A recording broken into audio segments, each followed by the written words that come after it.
बिस्मिल्लाहिर्रहमानिर्रहीम, अस्सलाम वालेकुम। मैं गौहर भट्ट सियासत के प्लेटफॉर्म से आपकी खिदमत में हाजिर हूँ। कैदी नंबर 804 की मुश्किलात में दिन ब दिन इजाफा हो रहा है और बड़ी मुश्किल पाइन को आन पड़ी है।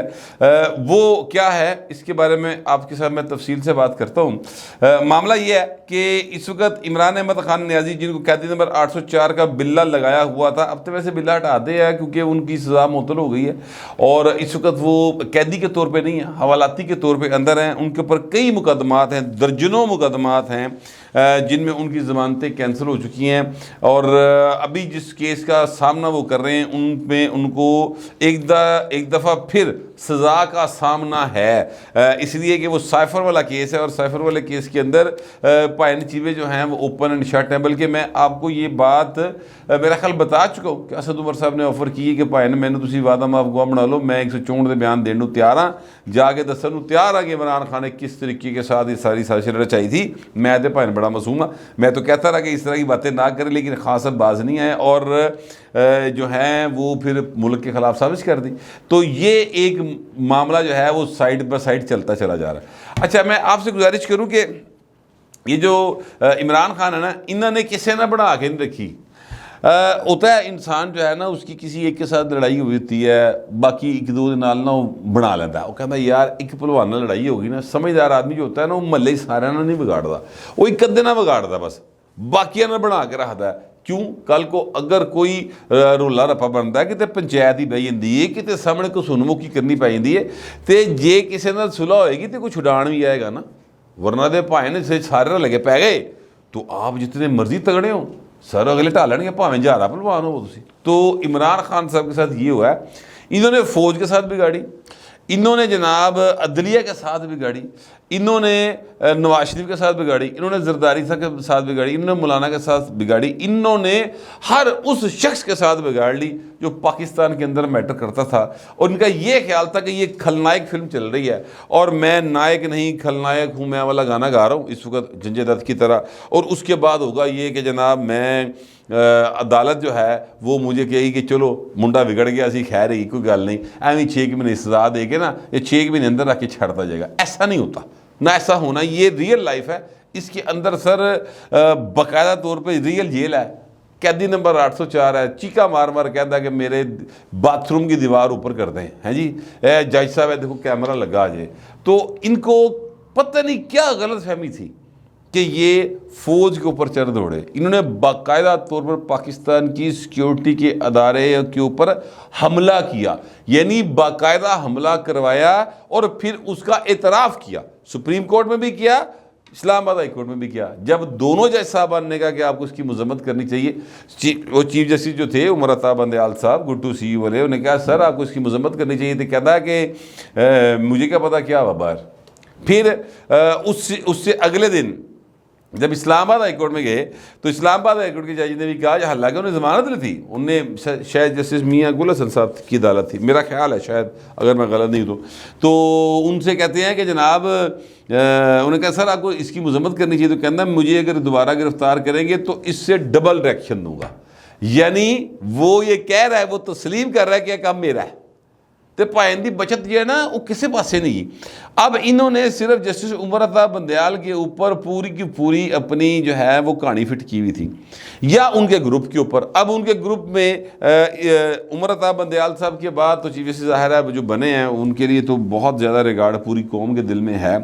अल्लाह करेगा इंशाअल्लाह ताला वो बिल्कुल जो कौम की उम्मीदें हैं उसके ऊपर पूरा उतरेंगे। लेकिन उनके बाद एक जज साहब आ रहे हैं और उनका नाम है जस्टिस एजाजुल हसन साहब। इनकी अब उम्मीदें उनके ऊपर है, ठीक है। मैक्सिमम ये सोच रहे हैं कि 13 महीने बाद वो जज आइएगा तो भाई ने फिर अपनी पोम बारा फिर असी बाहर आ जाएंगे। लेकिन मैं आपको बताऊं वो वहाँ पर ज़रा ना उम्मीद कम हो गई है, चीज़ें वहाँ पे डिफरेंट हो गई। वो कैसे होगी मैं बताता हूँ आपको। इमरान खान का जो सबसे हैवी वेट किस्म का जिसको उन्होंने मुखालफ बनाया ना अपना, ठीक है, वो है जी army chief general Asim Munir साहब। जनरल आसिम मुनीर साहब वो शख्सियत हैं, जब ये आर्मी वो थे ISI चीफ थे, उस वक़्त इमरान अहमद खान नियाज़ साहब ने इनको वहाँ से हटा दिया था क्योंकि इन्होंने इनको रिपोर्ट दी थी इमरान खान को तेरी बॉडी करप्शन कर रही है, ठीक है, ए वेख इन सोने के सैट आते मलक रियाज ए वेख ए फलाने तो शावां फड़ियां ए फलाने तो शावां फड़ियां। इन्होंने जनरल बाजवा को बुलाया इमरान खान ने, उन्होंने कहा भाई जी इन्हों फटाफट कढ़ो, इतने मेरे घर से नज़र रख के बैठा है, इन्हों लाया मुल्क से नज़र रख। तो उन्होंने कहा कि सर वो आपका ज़ाहिर है कि सबॉर्डिनेट है, वो आपको आगाह कर रहा है कि भाजी अपने ज़रा मंजी थले डांग फिरो, मेहरबानी करें आप अपने घर को ज़रा दुरुस्त करें, आपके घर में क्या हो रहा है, होना तो नहीं चाहिए। तो उन्होंने कहा नहीं, किसी सूरत नहीं हो सकता कि मेरी बीवी जो है ना उसके ऊपर आप इस तरह की बात करें, इनको कड्डो है। तो लिहाजा आईएसए चीफ इन्होंने चेंज करा दिया। इनका ख्याल था कि मैं आईएसए चीफ चेंज करा सकना, मैं कुछ भी कर सकना, लेकिन मैं आपसे गुजारिश करूं कि वक्त होता है, वेला होता है जिससे इंसान तगड़ा होता है या कमज़ोर होता है।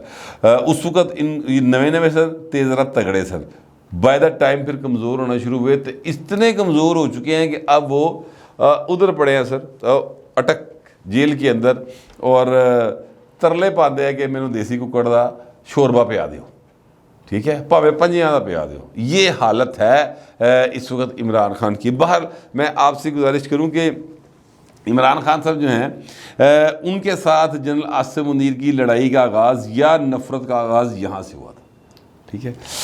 फिर जनाब हुआ ये कि जनरल आसिम मुनीर साहब को आर्मी चीफ बनने की बारी आई तो इमरान अहमद खान नियाजी ने जनरल बाजवा के साथ मिलकर थां थां धरने देने शुरू करते। लॉन्ग मार्च जो इन्होंने शुरू किया था वो सर इसीलिए किया था कि वो जनरल बाजवा को एक्सटेंशन दिलवाना चाहते थे, और धरना इन्होंने फिर देने की बात भी की थी, फिर जलसा भी किया था जाके। खुद इन्होंने अपने व्लॉग्स में भी कहा, और फरीहा दरीस साहबा बड़ी मशहूर एक एंकर है, उनके प्रोग्राम के अंदर उन्होंने कहा कि वो एक है यानी सीन मौजूद है कि जनाब जो जनरल बाजवा उनको एक्सटेंशन दी जा सकती, ढिली ढिली जी काम है जे भाई, तो उस तरफ जाना चाहिए बजाय इसके कि ये हुकूमत ने आर्मी चीफ लगाए। पूरी की पूरी पीटीआई ने इसके ऊपर बात करना शुरू की। इनके सोशल मीडिया सेल ने बाकायदा तौर पर जनरल आसिम मुनीर के ख़िलाफ़ कंपेन चलाई। अभी भी इनके जो करैक्टर हैं वो मेजर अमर राजा, आज आदल राजा बदरिंदा को नाम आता, मैं तो उन्होंने वेखड़ता भी नहीं, मुझे नाम उनका एग्जैक्ट भूल जाता है, मोहित पीरज़ादा, साबर शापर है जी, इस तरह के बहुत सारे करैक्टर हैं जो पाकिस्तान से बाहर बैठे हुए हैं और वहाँ बैठ कर वो पूरी एक कंपेन जो है बनाकर लॉन्च करते हैं। शहबाज गिल भी इनमें शामिल है। अच्छा, अब जनाब ये हैं जनाब उनके इन्होंने जो बनाए हुए हैं ना अपनी तरफ वो मुखालफ, हालांकि पाए ना यानी आपस की बात है, अगर जारे पहलवान दी और किसी क्या कहते हैं तीली पहलवान दी लड़ाई होवे तो लड़ाई तो ना हुई, तीली पहलवान तो कुटी पई ना, ठीक है। तो जो पाकिस्तान की सियासत या ये सारा स्ट्रक्चर है उसके अंदर आर्मी चीफ जारे पहलवान होता है, ठीक है, और मुकाबले में कोई भी हो वो तीली पहलवान होता है, ठीक है। तो तीली पहलवान को कुट्टी पैनी होंगी, वो पै रही है, वो मज़ीद पेगी कैसे वो मैं आपको बताता हूँ। तो एक तो आप ये ज़हन में रख लें कि ये है इनकी जहानत और फतानत और इनके जो है ना दिमाग का अजीम एक कारनामा कि इन्होंने पाकिस्तान का वो शख्सियत जो इस मुल्क के सियासत का महवर है और ताकत का सिंबल है सर, उसके ख़िलाफ़ इन्होंने बगावत की और सर उनको अपना बाकायदा तौर पे डिक्लेयर मुखालिफ कर लिया।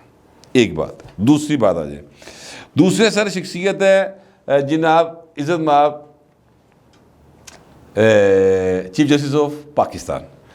इनके ख़िलाफ़ सर इन्होंने बाकायदा, जस्टिस काजी फैसल साहब की बात कर रहा हूँ, उनके ख़िलाफ़ इन्होंने बाकायदा रेफरेंस भेजा और फिर बयानबाजियाँ की।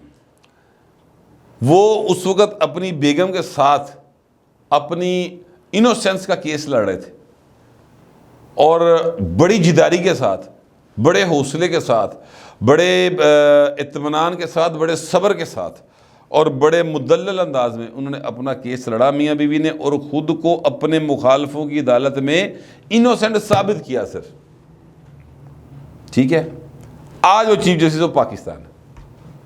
मैं ये नहीं कह रहा कि वो इनके मुखालफ है, मैं ये नहीं कह रहा कि वो इंसाफ नहीं करेंगे, मगर मैं ये कह रहा हूँ कि सर जे तुसी किसी नाल इन्ना बुरा किया हुए, यानी इन्होंने ये किया कि इन्होंने जाके बाकायदा तौर पर यानी बुला के बशीर मेमन से कहा उनको गिरफ्तार कर ले। उनका सर सिटिंग चीफ जस्टिस से इस्लाम अपना सुप्रीम कोर्ट का की पे कर दे, और नहीं वो करप्ट है, ये देखो गोशवारे नहीं जमा कराए। बशीर मेमन साहब रिकॉर्ड के ऊपर मौजूद है। तो सर आप उनसे कोई ऐसी तवक्का तो नहीं कर सकते ना कि वो ताड़ी फेवर करेंगे, फेवर है वो किसी की भी नहीं करेंगे, ये भी मैं आपको बता दूं। स्वाए माड़े आदमी दे, वो किसी की फेवर नहीं करेंगे जैसे काजी फाइज साहब, ये मैं आपको अभी बता दूं, ठीक है। अच्छा, फिर तीसरी शख्सियत जिनको इन्होंने बेटी समेत जेल में भेजा, उनका नाम है मियां नवाज शरीफ। मियां नवाज शरीफ साहब 3 बार का वजीर आजम, इलेक्शन हुआ 2013 का, ए भाइन लिबर्टी मार्केट के कोल डिग पे, याद करे इमरान खान, मूंह मूँह जाके डिगा। भलवान का ख्याल थी कि मैं ये 18 साल का मुंडा करतब दिखा रहा सी, लिफ्ट के जरिए ऊपर जाएंगे, लिफ्ट के जरिए नीचे आएंगे। वो भाइन का पैर स्लिप होया थले, शौकत खाना में उनको एंटर किया गया, दाखिल किया गया। वहाँ पर नवाज शरीफ वहाँ पर खबरगिरी के लिए गया सर। फिर नवाज शरीफ इलेक्शन जीत गया, प्राइम मिनिस्टर बन गया। ये रोज़ाना की बुनियाद पर एडी लंबी ज़बान कट के मियाँ साहब के खिलाफ बोलता था, जरदारी साहब के खिलाफ, हर एक के खिलाफ बोलता सी। मियाँ साहब इसके घर गए कि चल यार ठीक है, इलेक्शन हो गया, तू हार गया, मैं जीत गया, कोई गल नहीं, फिर लड़ लई, आप मिल के मुल्क को ठीक करते हैं। इन्हें कहा भाई उन्होंने छोड़ो, मेरी घर की सड़क ठीक कर दियो, ठीक है। बाद में कहता जी मैं घड़ियाँ बेच के घर की सड़क ठीक करा ली। यार झूठ की इंतहा देखो, वो कैसा फराडिया सी है।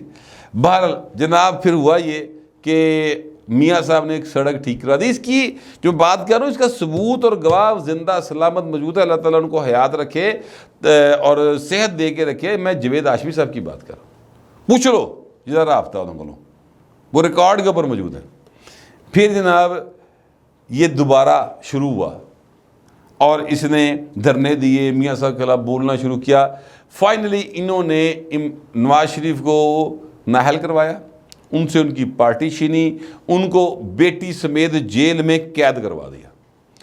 तसल्ली नहीं हुई, फिर मियां नवाज शरीफ के सामने उसकी बेटी को दोबारा गिरफ्तार करवाया। अब आप ये सोचे कि एक बाप के सामने उसकी सबसे लाडली या बेटी बेटी होती है यार, या औलाद औलाद होती है, ठीक है, उन गिरफ्तार करके ले जाया जा रहा है और बाप मजबूर है, खुद कैदी है, क्या बीती होगी, ठीक है। इस हद तक ये घटियापन मैं कहूँगा। मेरे पास इससे आसान या मतलब इससे क्या कहते हैं नरम लफ्ज़ नहीं आया मेरे को डिक्शनरी से इमरान खान की इस हरकत की वजह से, ठीक है। तो वो करवाया। वो भाई साहब जो है ना मियां नवाज शरीफ साहब, वो अब ताकत में आने वाले हैं, मैं आपको अभी इन्फॉर्म कर रहा हूँ। मियां नवाज शरीफ साहब ने कल जो खिताब किया है उसमें मियां साहब ने ये फरमाया है कि जनाब जिन्ना बंदियां ने प्रोजेक्ट इमरान लॉन्च किया, वो जो मैं कहता हूँ जम्मिया पालिया पोसिया पढ़ाया लहाया 3 विआह करा के वज़ीर बनाया, वो जो है अपना लोग मिट्टी पाओ दगे जाओ नहीं चलेगा। उन्होंने 5 लोगों के नाम लिए सर। एक बंदा है जनरल फैज़, जनरल बाजवा, आसफ सईद खोसा, ये जो थे अपना बाबा डैम अली सरकार, और एक बंदा और जस्टिस एजाजुल एहसन। इस वक्त भी वो सिटिंग जस्टिस हैं सुप्रीम कोर्ट के। जस्टिस एजाजुल एहसन साहब जो हैं वो निगरान जज मुकर्रर हुए थे। दुनिया की तारीख में कभी नहीं हुआ कि लोअर कोर्ट में केस चल रहा हो, सुप्रीम कोर्ट का जज उत्ते निगरान बैठ जाए आगे। उस वक्त आसमान जंगीर मरहूमा ने बड़ा रौला पाया जी कि यह की कर रहे हो, ए केड़ा कित्थों कढ़ लिया जे कानून, ए केड़े कानून के तहत कर रहे हो सारा कुछ। किसी ने नहीं सुनी थी क्योंकि पीछे से हुक्म था ये करना है, ठीक है। अब वो कहते हैं इन सब को हिसाब देना होगा। तो चले 4 तो रिटायर हैं, उस कदम तो हिसाब ले लेता जाए। एड़ा 5वां है, असल खतरे की घंटी तो इधर ही खड़की है ना भाई, क्योंकि ये अभी सिटिंग है। अब इनके खिलाफ क्या हो सकता है, ये तो सुप्रीम कोर्ट के जज है। तो मुझे याद आ रहा है एक केस था, उस केस में ये इन्होंने एक फैसला दिया था, जस्टिस साकिब निसार साहब उस बेंच को हेड कर रहे थे, ये उसमें बैठे हुए थे। जिस कंपनी के हक में फैसला दिया था ना, जस्टिस एजाजुल एहसन साहब उस कंपनी के वकील रह चुके थे, उनको लीगल एडवाइस दिया करते थे उसी केस में। जिसका उन्होंने बाद में उनके हक में फैसला दे दिया था। वो कोई कॉन्स्टिट्यूशनल एवेन्यू के ऊपर वली है, मुझे एग्जैक्ट याद नहीं आ रहा। तो अब कहा यह जा रहा है कि वो इनके ऊपर उस हवाले से एक रेफरेंस आने वाला है, और अगर वो रेफरेंस आया और फिर ज़ाहिर है कि चीफ जस्टिस साहब जो हैं वो इस वक्त हैं अपना काजी फायसा साहब, तो वो बिल्कुल मेरिट्स के ऊपर चीज़ों को देखेंगे और उस तो बाद भाई काम जड़ा ना किसी और पास चला जाएगा। तो इमरान खान की मुश्किलात में कमी किसी जगह पर नहीं बल्कि इजाफा होने जा रहा है, क्योंकि 13 महीने बाद अगर ये वो नहीं होते अपना रेफरेंस के ज़रिए फारग नहीं होते इजाज़ुल हसन साहब, तो ये चीफ जस्टिस होंगे पाकिस्तान के। और उससे पहले नवाज शरीफ जो है मुल्क का वज़ीर बन सकता है, बड़े वाज़ेह चांसेस मुझे दिखाई दे रहे हैं। पीपल पार्टी वाले जो कह रहे हैं ना कि लेवल प्लेइंग फील्ड ने, ये एक्चुअली यही कह रहे हैं, वो कह रहे हैं कि सारी महफल मील ही सजा रहे हैं। तो कैदी नंबर 804 जो है ना सर, उसके लिए ख़तरात बढ़ते जा रहे हैं, कोई सुकून और लम्हा उनके लिए मुझे दिखाई नहीं दे रहा। एक ही उम्मीद थी कि 13 महीनों बाद इजाज़ुल हसन आ जाएगा, वो तिकर को हाथ थोड़े नरम हो जाएंगे, इजाज़ुल हसन साहब जो हैं वो कहेंगे छड्डो बंदे नूं लियाओ, अस खुद नोटिस ले लिया, ये वो जो कार्रवाई शारवाइयाँ होंगी ना, ठीक है। लेकिन हजूर वो भी अब फ़िलहाल दिखाई नहीं दे रहा। हालात जो हैं काफ़ी इमरान खान के लिए हब्स ज़्यादा हैं और मज़ीद होंगे। इसी किस्म की इतलात हैं ब्राह्मणों में भी और शूद्रों में भी। तो मैं क्या भाई ने ताने दी करते पहुँचा देना गल्लां, बाकी आप लोगों के पास भी इतलात होंगी कोई तो आप भी लिखें, मगर ज़रा तहजीब के साथ। फिलहाल इतना ही, मिलते अगले व्लॉग।